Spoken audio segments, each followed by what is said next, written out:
Hi hello అండి. నేను మీ సుకన్య. ఈరోజు మిరపకాయ బజ్జీ గురించి చెప్తున్నాను. శనగపిండి, అందులోకి కొంచెం సరిపడినంత కారము, ఉప్పు, అదేవిధంగా వంట సోడా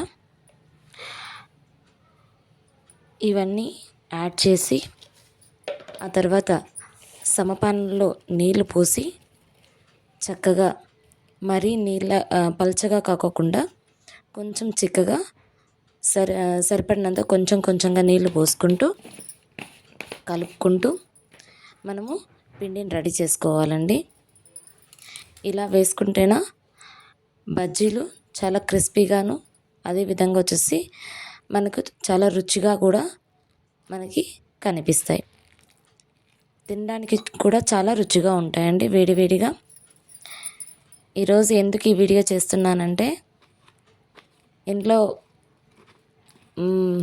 నైట్ టైమ్స్ ఏం తినాలని పప్పు చేశానండి. పప్పు చేసిన తర్వాత అందులోకి స్నాక్స్ ఏదైనా చేద్దాము అని చెప్పేసి అనుకొని మిరపకాయ బజ్జీలు ఉన్నాయి కాబట్టి ఈరోజు నేను మిరపకాయ బజ్జీలు చేద్దామని చెప్పేసి అనుకున్నాను.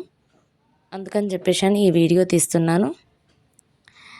చివరిగా ఇలా మేము కట్ చేసుకున్నామండి.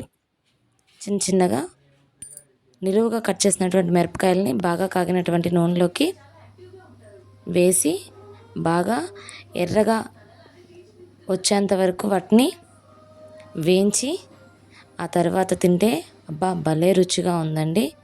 ఒక్కసారి మీరు కూడా ఇలా ట్రై చేయండి. Thank you so much.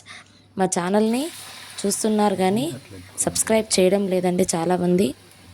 Please subscribe my channel and share it and like it. అదేవిధంగా ఇంకా ఏమైనా చేయాలి అనుకుంటే కొత్తగా ఏదైనా చేయాలి అనుకుంటే comment it. Thank you so much.